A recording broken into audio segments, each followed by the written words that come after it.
Hello, good afternoon. High noon here on the East Coast, and welcome to our pre-solar eclipse webinar. We're not going to be talking about the solar eclipse. We're actually having a meeting called the Lay of the Land for Sustaining Climate-Smart Agriculture in the US and China. So our meeting is a topic that does depend on the sun, but we'll put that aside for now. So my name is Jennifer Turner, and I direct the China Environment Forum at the Woodrow Wilson Center. I've been here for 25 years, and for the past 2 years, my team and I have been digging into food and climate issues in the US and China as part of our Cool Agriculture project.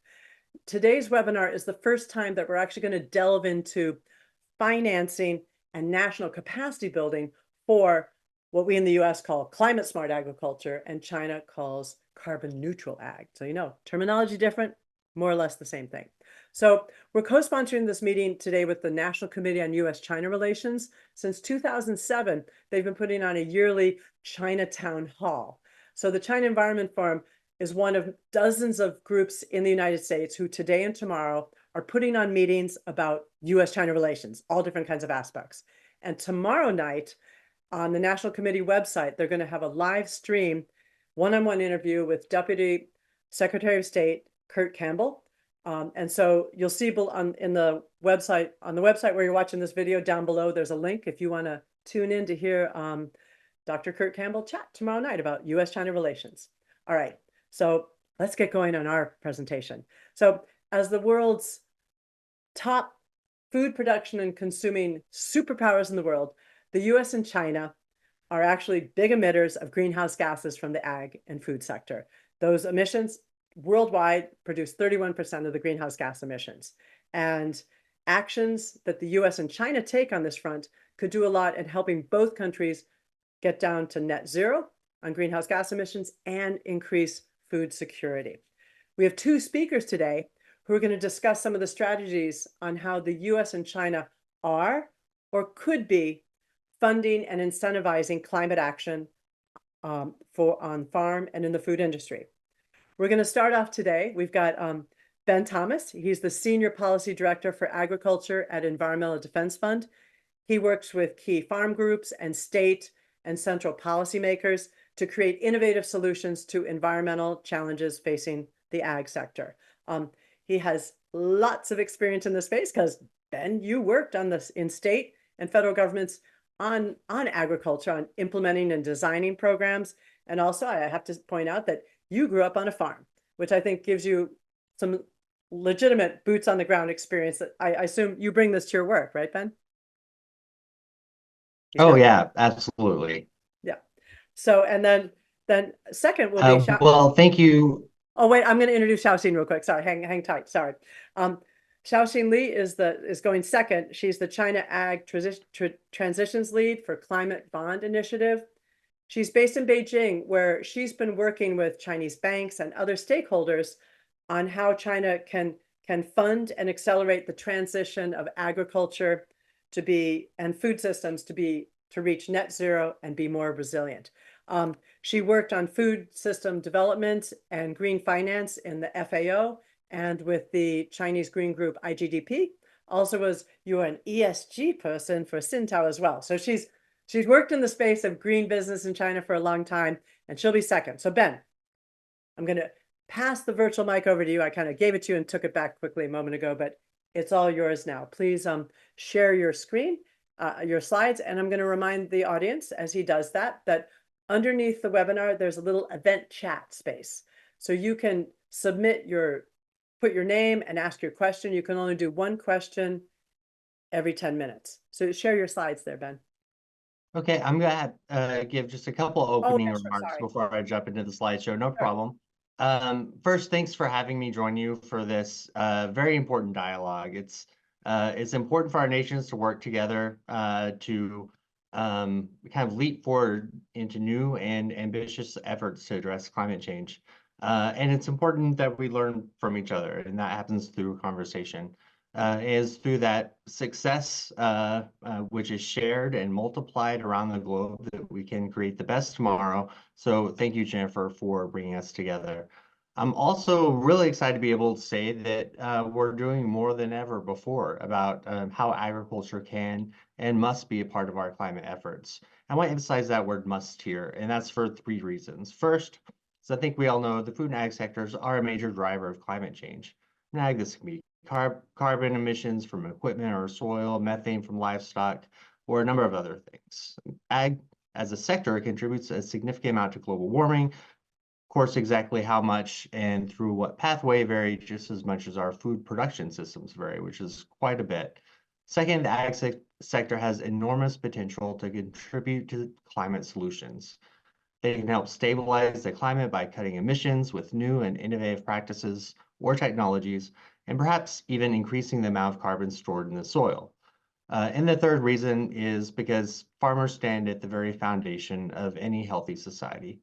They're the economic backbone of many countries around the world and of most rural areas in every country, including ours. Uh, they provide the means to nourish a growing planet, and safe, affordable, and nutritious food is a critical resource for every society. But those farmers face risks of climate change every day. Extreme weather, events like drought and floods, pests, invasive pests, and disease. These are all risks that they see more and more every day. And that challenges their economic condition year after year. I was looking at the population numbers recently. It's astounding to me. When I was born, there was, I think, just over 4 billion people in the world. Today, it's 8 billion. That's expected to rise by another 25%. And in order to foster a healthy and booming population, we have to adapt to climate change. And so with that, I'm going to launch into a discussion of two major recent investments that we've had in the United States that I think folks will find very interesting to this discussion. Share my screen. You Oh, had here it is. mentioned It's up. my background on the farm. The picture is, okay, good. That is a picture of our peanut farm that's in West Texas, west of Lubbock in the Panhandle. And that's my dad there digging up some peanuts to see how it's going. So it's our farm. Through. First, I want to focus on collaboration because that's been really key to success in the United States. This is a partnership called the Food and Ag Climate Alliance. These are the founding members here, but there are actually 22 steering committee members and almost 100 general members. And these members together represent the large majority of U.S. production. And together, FACA, the Food and Ag Climate Alliance, they've made recommendations to Congress on policy needs for climate action. Now, I want to emphasize how big of a deal this is. 5 years ago, most of these groups and their members were not even really ready to acknowledge climate change, much less ask for policies to support them in mitigating climate change. We've really turned the tables on that, and that's come through a sincere dialogue we've had with farmers and ranchers and the groups that represent them to get together and really discuss the challenges they had and how we could be supporting them. We've had a couple of big wins. One is the Growing Climate Solutions Bill. That was part of the appropriations bill, I believe, in 2023, late 2022. And that is kind of about setting standards for this developing market for carbon credits in the ag space. And that's just now being launched by the USDA. And we're really excited that that had such strong bipartisan support. I believe over 90 members in the Senate voted in support of that policy. And so that's a pretty remarkable show of faith in some of these programs. The first program I want to talk about is the Partnerships for Climate-Smart Commodities. This was announced by USDA in 2022. They've given over $3 billion in funding for 141 projects across the United States. And the scope of these projects is kind of threefold. One is technical and financial assistance to farmers. Second, how to develop innovative systems for MMRV, that's measuring, monitoring, reporting, and verification. In other words, How do we know what results we're getting out of these actions? How can we prove that? And how sure we can be of those results? And third, market development and promotion. And that last piece is kind of critical. This is a quirky program. It was not passed with the explicit support of Congress. USDA instead relied on this long-standing authority they have to help with the market and promotion of commodities. This is most typically used when there may be weird market conditions for a crop. USDA can come in and kind of offer a special marketing program to support that price. So this is the first time it's been used for climate, not without controversy. I'll acknowledge that, but it is really exciting to see USDA kind of look at these long-standing authorities and think about how they might apply to the risks we have today. The impact we're seeing so far from what was announced, USDA has said there's going to be hundreds of expanded markets and revenue streams, 60,000 farms going over 25 million acres, 60 million metric tons of carbon removed. But is this a one-time only program? We don't know yet. They've exerted this authority. We hope Congress doesn't intervene and take that authority away. But for now, I think the focus is on proving the success of these projects that are really just now being launched. The second program, well, I have a couple of project examples from that to give you a sense of what this might look like. First, Farmers for Soil Health. They're looking at outcome-based contracts using remote sensing, field inspections, soil sampling, and a number of other technologies. I really like this one because it's looking for the outcome, not the intent. So consumers who are participating in this market can know that they're having an impact when they buy a certain product. Second, field to market. This is looking at innovative finance mechanisms to accelerate climate smart practice uptake. We've learned in our research that there are risk mitigating qualities of conservation practices. So if producers adopt a sound conservation strategies, they can reduce their risk. And in doing so, shouldn't they be offered competitive finance terms to help encourage that? It also connects practices to commodity purchases for folks in the value chain. Third, expanding agroforestry production markets. This is a program it's looking at developing a trade certification standard. It also connects buyers with growers and assists in contract negotiations. These are just 3 of the 140. You get a sense of how varied they might be and really innovative. Impact, again, we don't know yet. We're really excited that these programs are just now being launched, and we hope to see some of them succeed. But also, my view is some of them won't like this to see what works and what doesn't, and we have just as much to gain by knowing what doesn't work in a sense. Second program, and I call this a program, it's kind of larger than that. It's the Inflation Reduction Act. This was the large kind of trademark bill from President Biden that did a number of things. But for agriculture, it allocated $20 billion in support of climate smart agriculture. Those funds go through existing USDA conservation programs, but critically, they have to reduce greenhouse gas emissions or sequester carbon. And for emissions, it looks at both carbon, methane, and nitrous oxide. So not just carbon, that's important. There's a list of eligible practices, and that's published annually. So a producer has a sense about 4 or 6 months ahead of time what practices that they might be able to implement on their farm that will reduce greenhouse gas emissions. Room for innovation. This is a question mark for me. Traditionally, our conservation programs have really been about proven impact. What's going to happen if we adopt a certain practice or technology? In this space, there's a large gap between the impact we need to be having, and kind of what we can do with current practices and technology. So we hope to see that innovation be fostered, but it's kind of a question mark for me right now. Uh, Big deal here. There's 300 million to quantify the results of the program. USDA is really good about kind of developing big conservation programs, probably less experienced at actually going back and ensuring that those programs are having the impact that they really intended and that the public intended.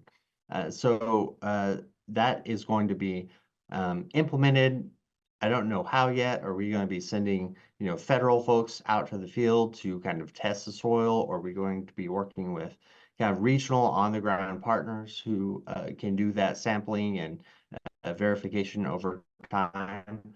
Time will tell, but we're at least excited to see such a large amount dedicated to that.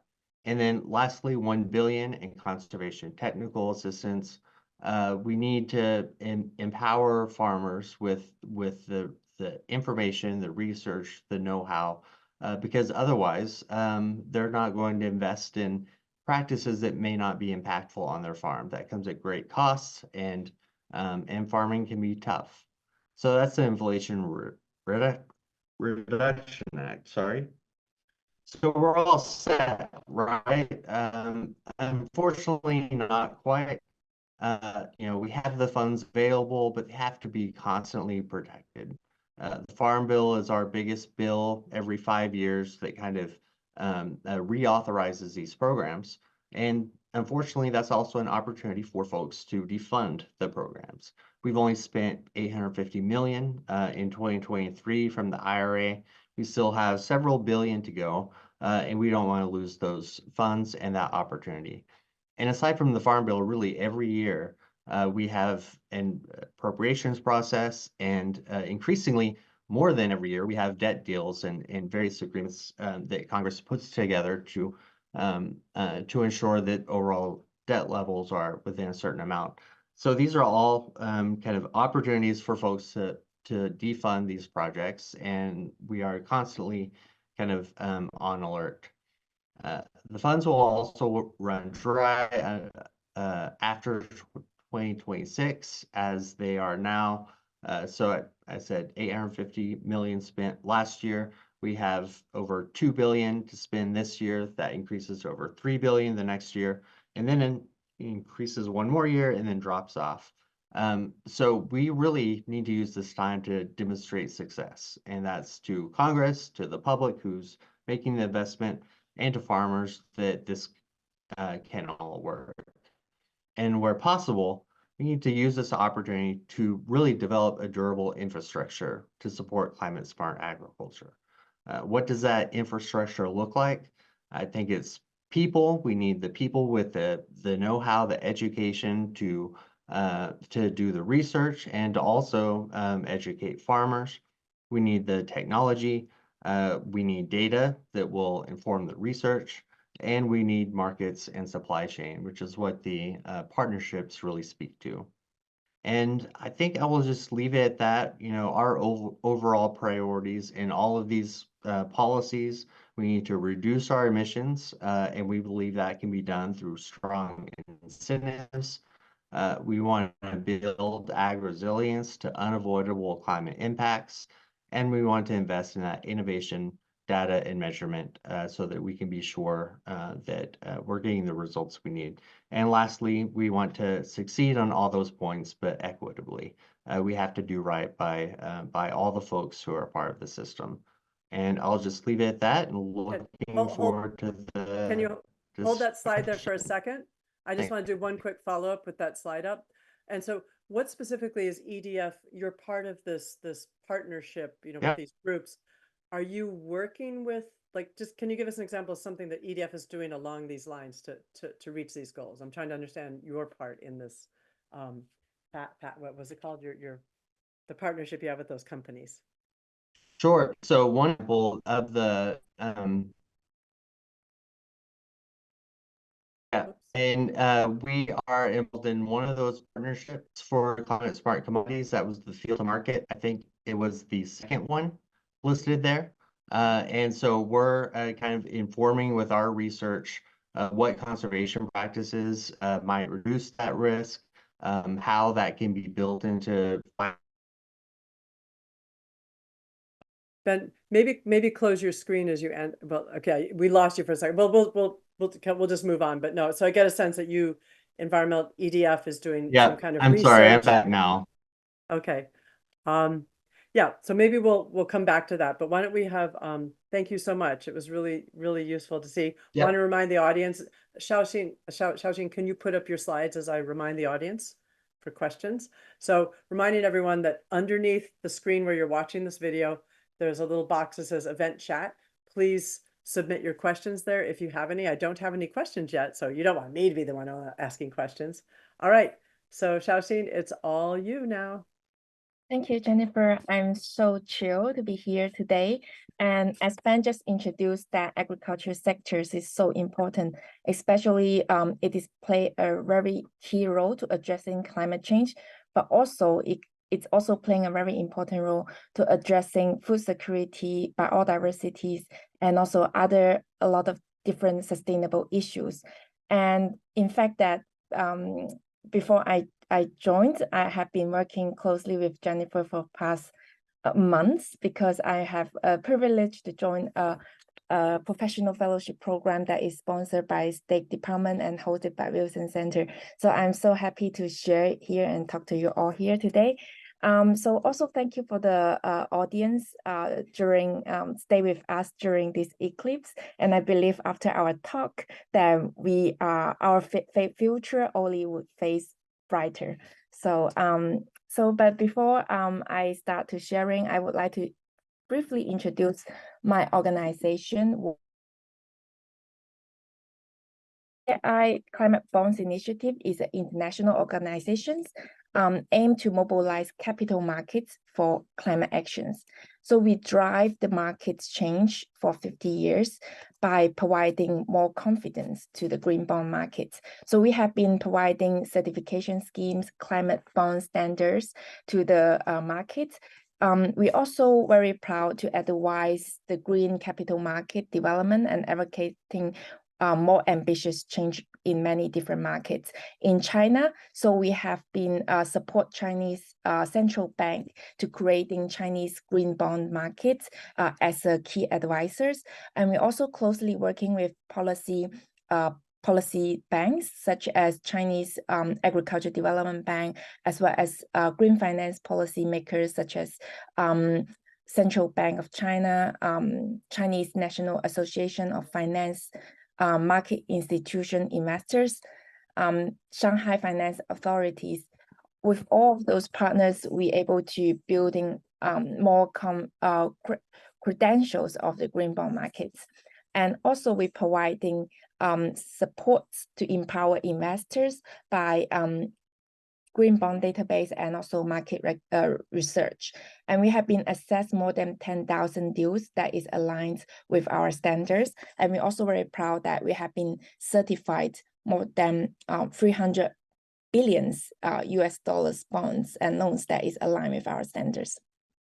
So, but before I go deeper, I want to also share that one of my very experience recently in the US. So I have been visiting a farm in Montgomery County in the agri reserve. So this is the first agri reserve in the United States, and it's very insightful. And he is very humbly to tell me that that was a small average size farms, but I'm really shocked because it's huge. So I take a look of the data and I find that the average farm size is more than 180 hectares in 2022. And take a guess, like what is the size of the Chinese farmlands looks like? Maybe 10 times smaller or 50 times smaller. But in fact, we have like much smaller. We only have 2/3 hectares for more than 98% of farmlands.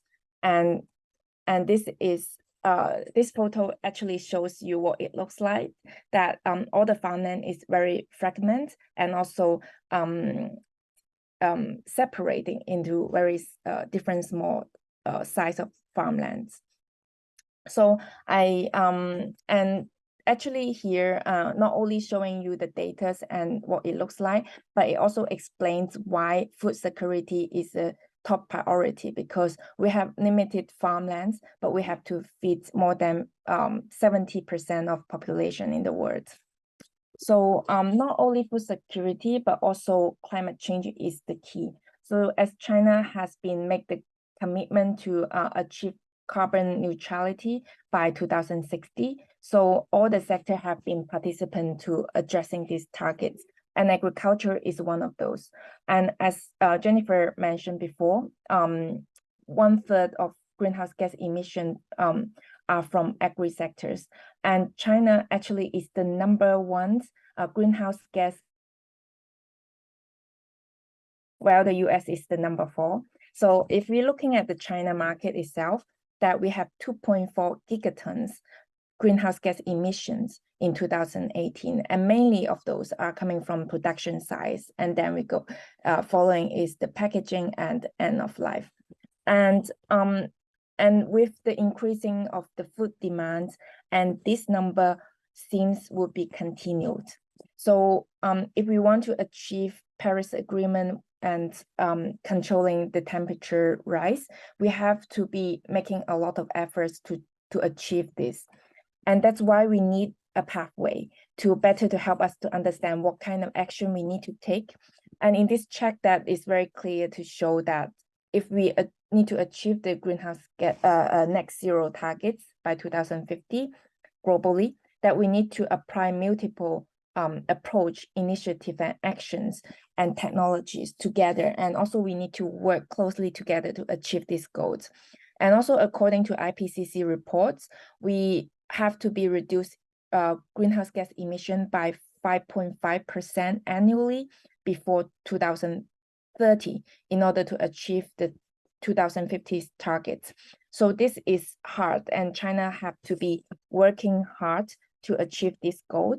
And also, this is only for the mitigations, but agriculture also play an important role on carbon sequestrations. So we have to also explore how agricultural sequestration can play its role to achieve this goal. Well, that sounds a lot of work, and we're also facing gaps for financing agriculture to address climate change. So on one hand, agriculture itself actually face many like finance challenges, such as low risk tolerance to nature and low risk tolerance to the market impacts. And also it road lies asset that is hard to get the finance from the banks. And also from on the other hand, we also see that there is lack of climate finance support from the finance side. So 28.5 billion has been tracked from the climate finance, and this seems is a lot, but we need more. We need 381 billion every year before 2030. This is according to UNEP's reports.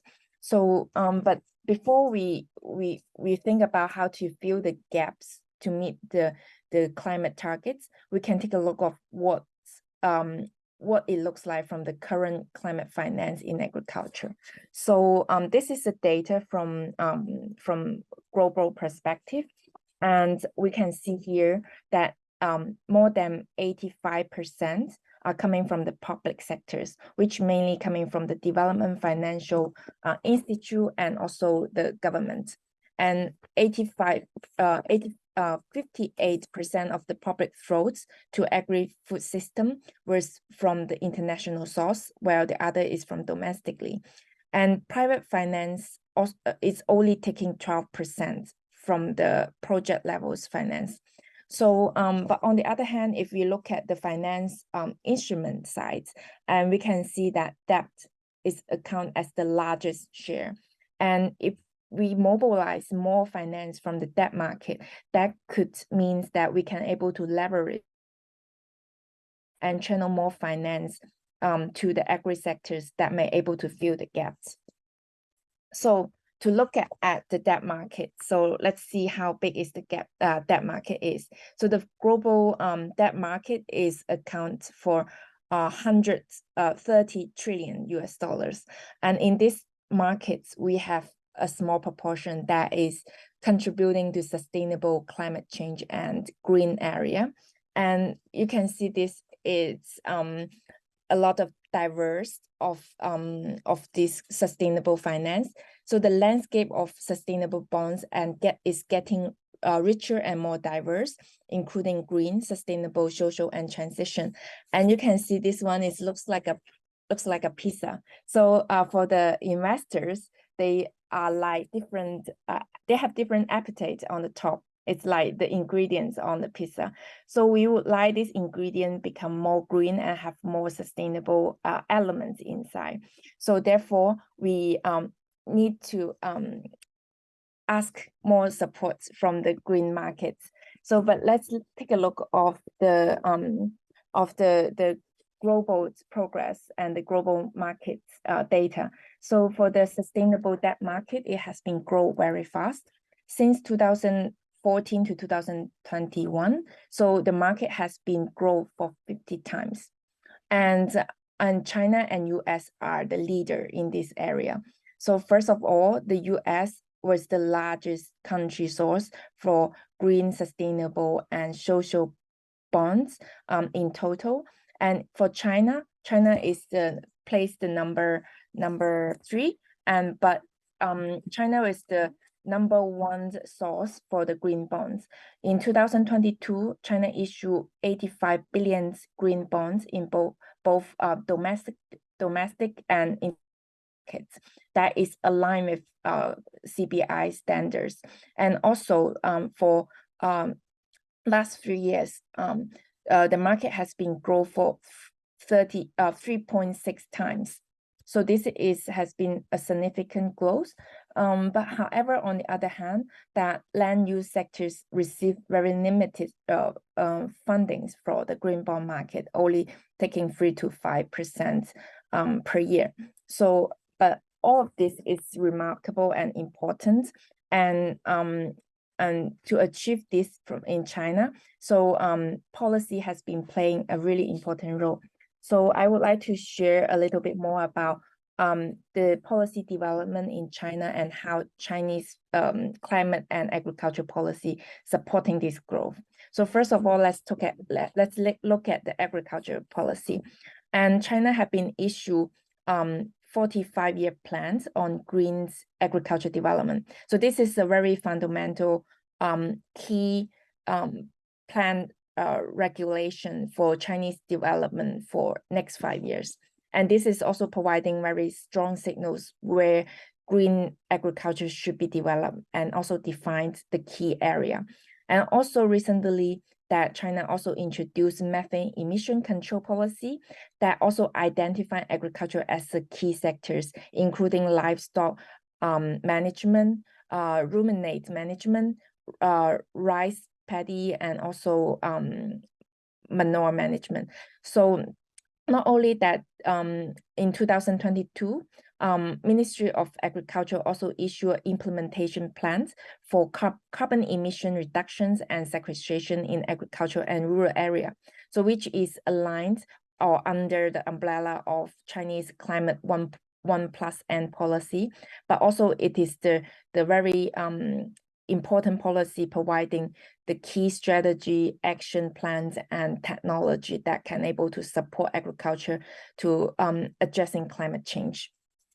And for the climate finance perspective, since 2016, Bank of China, People's Bank of China with other ministry has been issued a guiding opinion, which is like a overarching policy on building a green finance system. So this is providing a very important strategy framework for develop a green finance system in China. And after that, we see many supportive policy following and be introduced.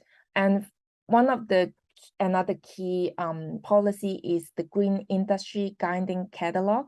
And this also recently be upgraded into green and low carbon transition industry catalog. So you can see that transition has been highlighting here, and I would share the perspective of transition finance later.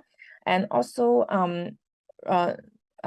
recently, and Chinese bank also preparing agriculture transition taxonomy. So in the future, we believe that will be more and more climate finance policy that can able to support green agriculture as well. So as I mentioned, transition is become a buzzword, and also as you know that according to green bond standard or taxonomy,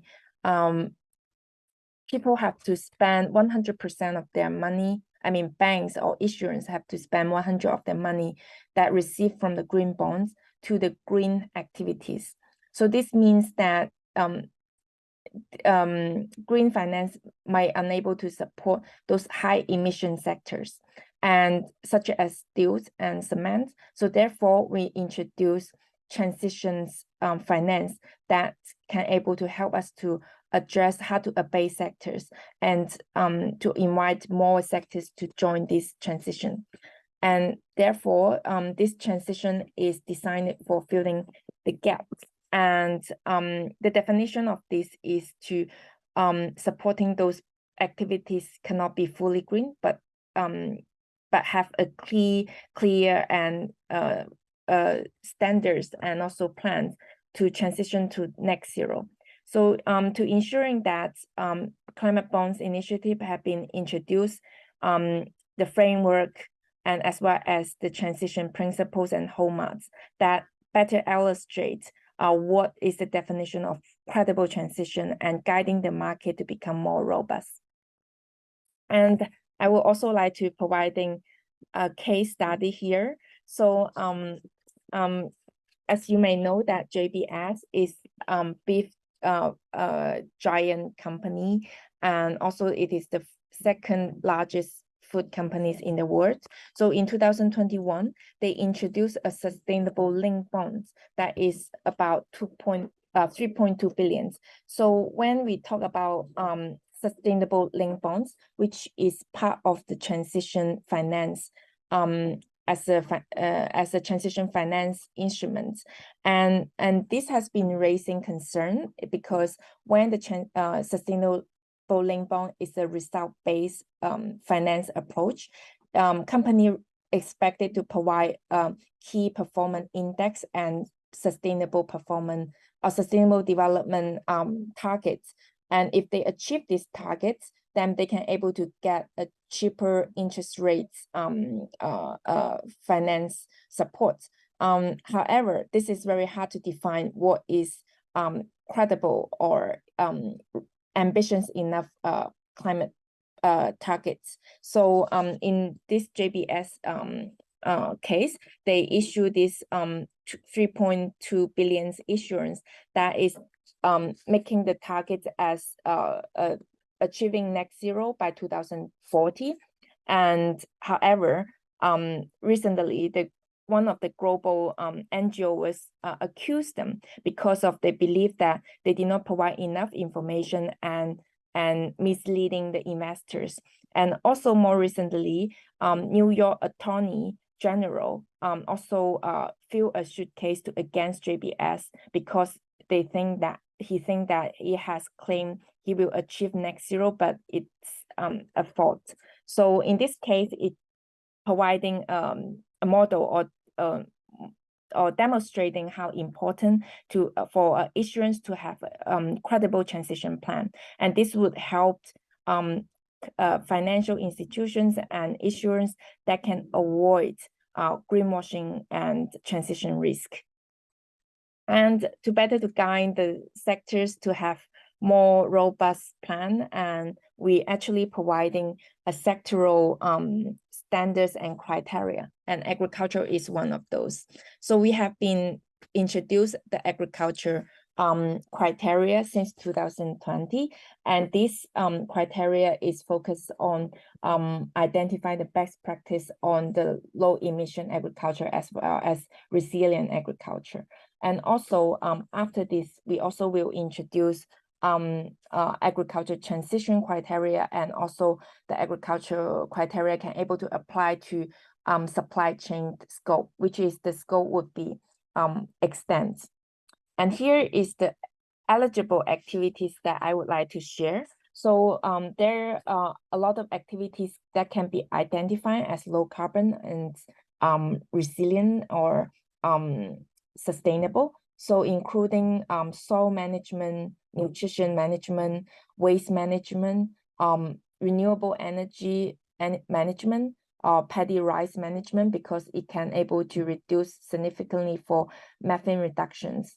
And also for the livestock sectors, which is very important to addressing the transition issues. So manure management, animal feeds, and grassland management, and also supply chain management are also very important in the livestock sectors.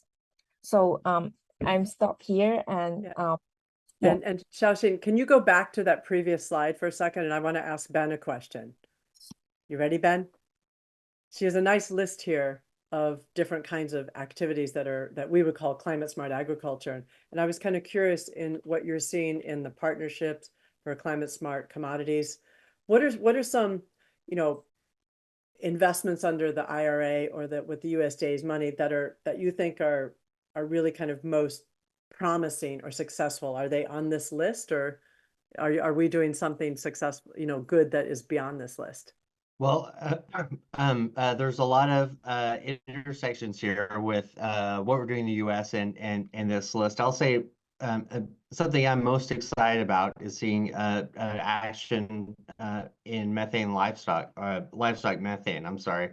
There are large emissions from livestock operations, and it hasn't been something where we've had a clear path on how to really get reduction. We know we could improve feed profiles and things like that. But the really innovative solutions that involve, maybe, for example, turning some of that methane into energy, or even preventing that methane from being formed, that's really going to be impactful, I think, in reducing overall emissions from agriculture, and is one we're really excited about at EDF. Well, and also to build on that, and then I'll let, just for one more second, keep that slide up, Xiaoxin, that the Biden administration is putting a lot of investment on clean energy infrastructure, and I noticed that on her list that she has energy management and energy use. What about in the U.S.? Is some of the climate smart agriculture, does energy fall underneath that work? It does, and as the first round of eligible activities were released last year, some of them related to irrigation, and there were a lot of questions about, well, how does irrigation really mitigate greenhouse gas emissions? And there may be a number of other ways, but electrifying that infrastructure is one way to really bring down carbon emissions from irrigation. I remember when I was a kid, you'd drive out around West Texas and you'd hear all these engines running nonstop, and they were these, gas engines. That was slowly electrified. That's been a good thing, but we can do more of that. Carbon emissions from equipment are a big piece of the emissions pie. So yeah, we need to go at it. Yeah, you could take down your slides now, Xiaoxin. But yeah, so I agree that the pumps and the diesel pumps and things for water, that you conserve water, you also save energy. So that's great. So all right, now to ask you questions for both of you. I haven't got any questions online yet. You people better submit if you have them. Well, maybe let me put that same question to you, Xiaoxin. What do you think, it looks like, what do you think would be the good areas, the most fruitful areas for China to really, for this green finance to start having a big impact on Chinese farms? What sectors do you think are going to grab this green finance first, or should?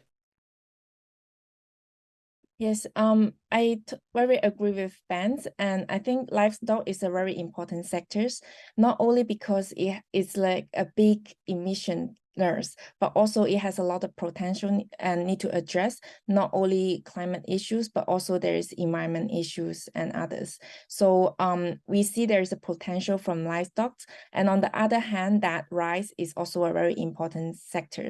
As you know, that rice is a very important commodity in China and Asia, and also it contributes a lot for methane as well. So I believe that livestock and rice are very important area. And I have to also, I would also like to highlight that these both sectors are the key to addressing methane emissions. And as you know, that methane is responsible for about 30% of global warming. So agriculture can play a really big role here.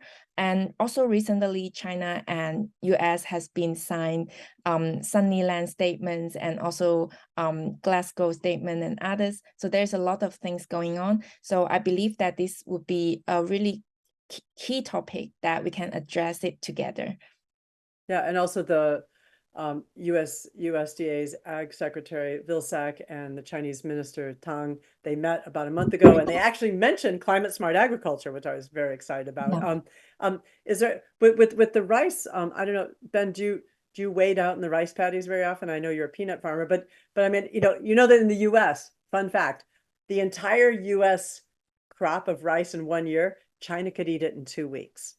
So we don't actually produce that much rice in comparison. But That's amazing. I remember noticing that in looking at the Climate-Smart Commodities project list that there are quite a few rice projects. And is that mainly There are.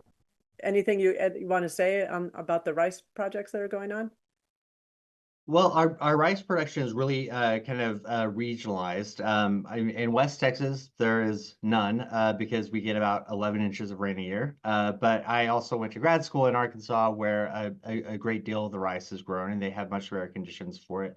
And I'll say there's a political reason for doing so. You look at the Ag Committee. There are members from Arkansas and helping demonstrate success in with that crop. I think there are political gains to be made, and really though, what we need to be focused on is solutions for every farmer in every kind of corner of the globe, and that means rice in the U.S. even if it's a small level of production overall. And I think that's a key example of where our countries can learn from each other.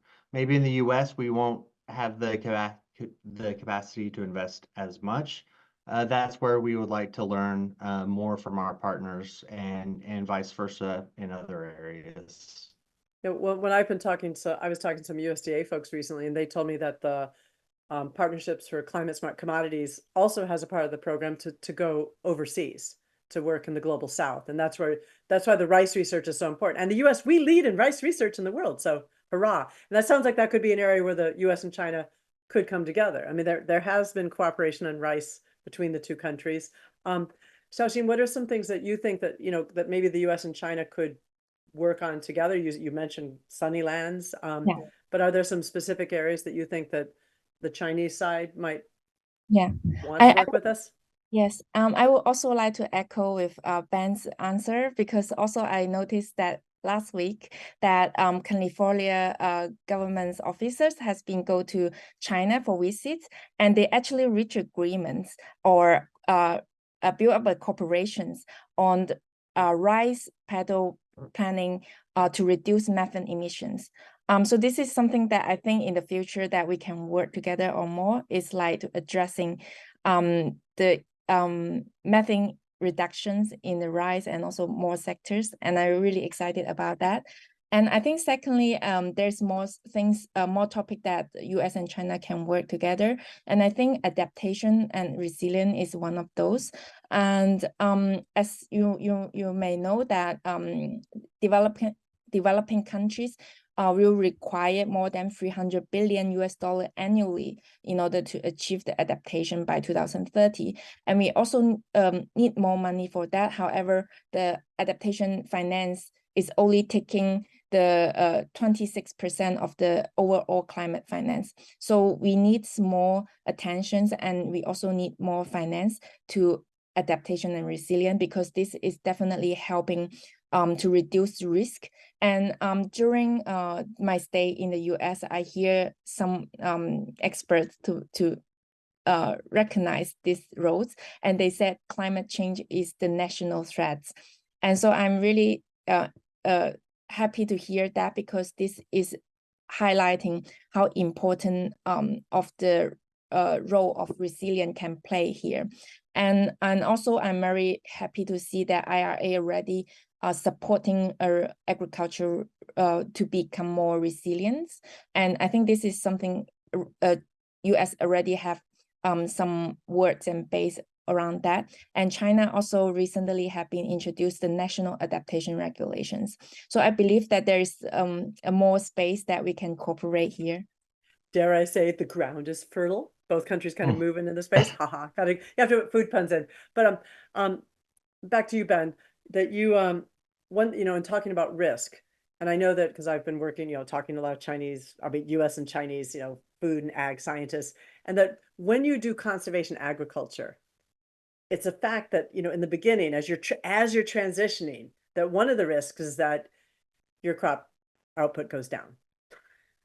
And that's a huge, scary space for farmers. So what is it in either the Partnership for Climate-Smart Commodities and the IRA? What is helping farmers to get over that? Because your output will go down.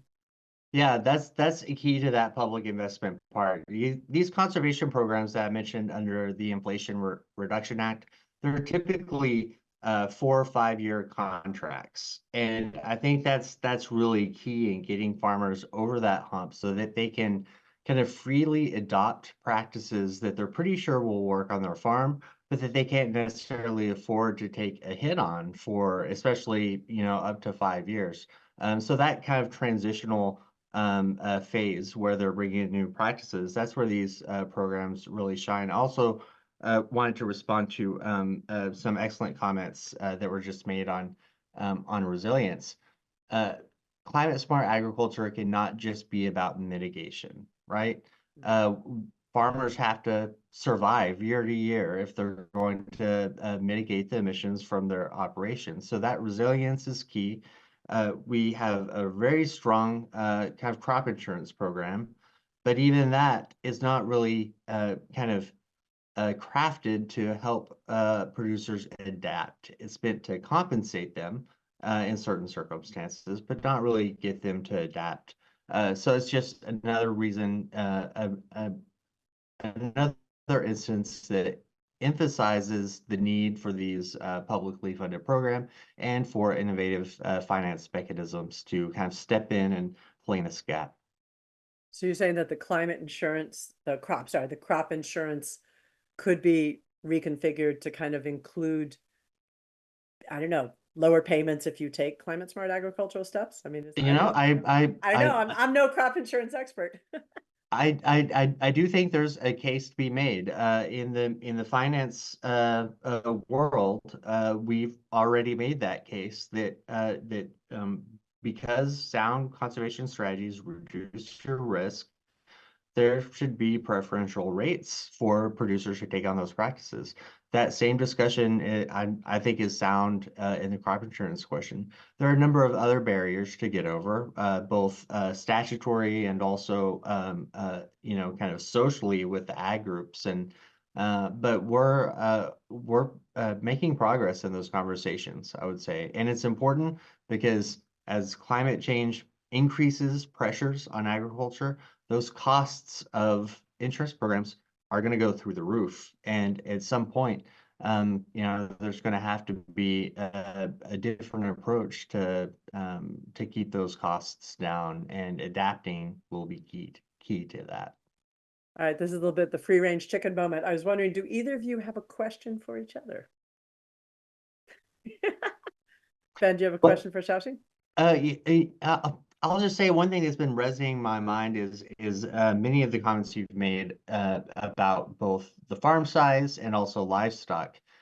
It's one thing for us to develop an approach to large dairies where we can very easily access, thousands of cows that are kind of in one location, but it's those dealing with those smaller operations, the free range kind of cows at pasture operations.